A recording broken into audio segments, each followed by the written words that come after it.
By the time I was probably 9, 10, 11, I was a bit more involved in the kitchen, doing, helping my father in the cellar, drawing the wine from the cask because he bought cask of wine, and we draw the wine, and if it was better wine, then we put wax on top, dip it in the wax too.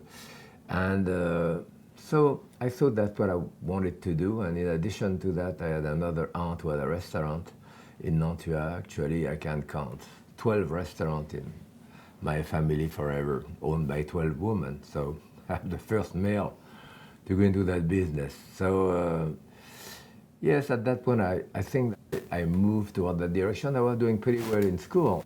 And we had to go to school in France until the end of primary school, which is at 14 years old. And I was in that class, I think, when I was 12 and a half. So I was doing well in school. And in the French system, I could have continued, because if you pass your exam in France and want to higher education, you don't pay for it. So I could have, which is what my brother did to a certain extent, went. But for me, by the time I was 12, I wanted to go into the kitchen. So I left when I was 13. I finished my exam, whatever, and went into apprenticeship. And who did you apprentice for? What were some of the things you learned at that time? Well, I went back to the town. At that point, my mother was in Lyon, in a restaurant. I went back to Bourg-en-Bresse, where I was born, at the Hôtel de l'Europe, which was a very famous old hotel there.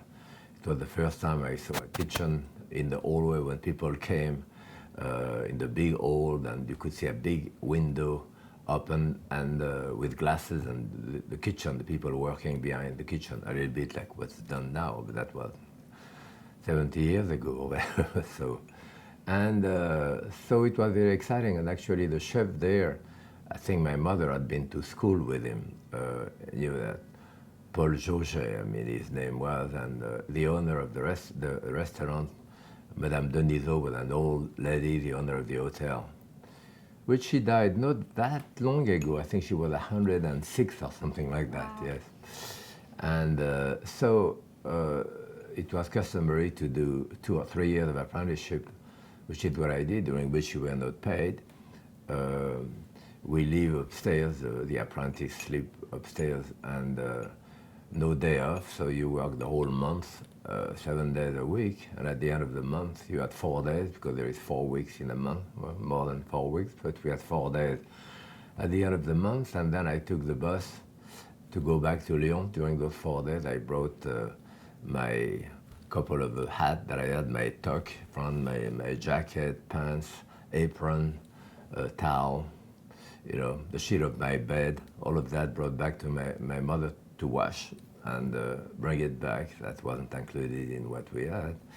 And I usually pay myself for that trip. So I made a little money we pick up wild mushroom, I pick up watercress in the river that we bunch. I remember 1st of May, a big thing in France, lily of the valley. So we pick up lily of the valley to sell.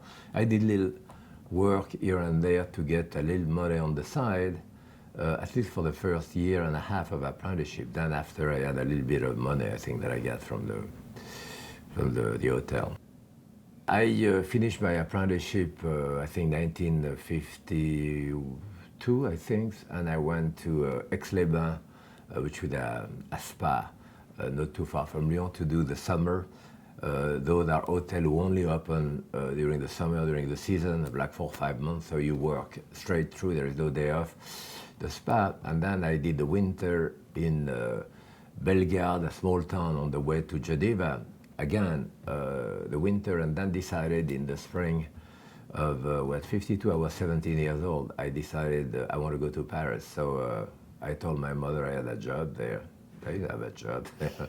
Took the train, my thing, and went to Paris.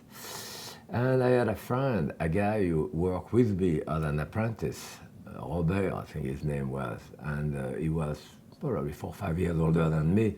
And he had moved to Paris, and he sent me his address. So, of course, there was no telephone too, so I get out of the Gare du Nord in Paris with my suitcase, and by asking people, I walked probably several miles to get back to where he lived. He didn't know I was coming. I didn't even wrote him. I knocked at the door, and a pretty lady opened, and he was there with a with a girlfriend, I suppose, and then he came. I said, oh. So they put me on for the night. And the day after, he took me to an organization called Société des Cuisiniers de Paris, Society of the Chefs of Paris, which I don't even know why we don't have that in New York, but it's an organization. When you're a member of it, you go in the morning, you get a job for the day or 3 days or 5 days or whatever, odd in quality of, depending what you are at the time, you have to register. That's why I probably work in close to 100 restaurants in Paris. Because even though I work at the Plaza Athénée for 6 years or so, another place, often my day off, I go to La Société to do a job to get a little more money.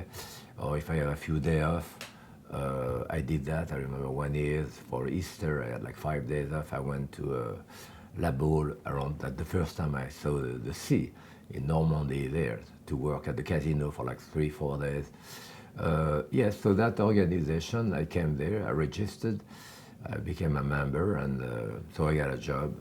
It was a brasserie on the Grand Boulevard, on the boulevard in Paris, a big brasserie with a big orchestra, woman orchestra, and the kitchen was like in 3-4 story down along a former river where there was still, you could hear the sound of so those were pretty dark area to work with in Paris, and so I started there, and after I stayed there a few weeks and then changed, get another job and so forth.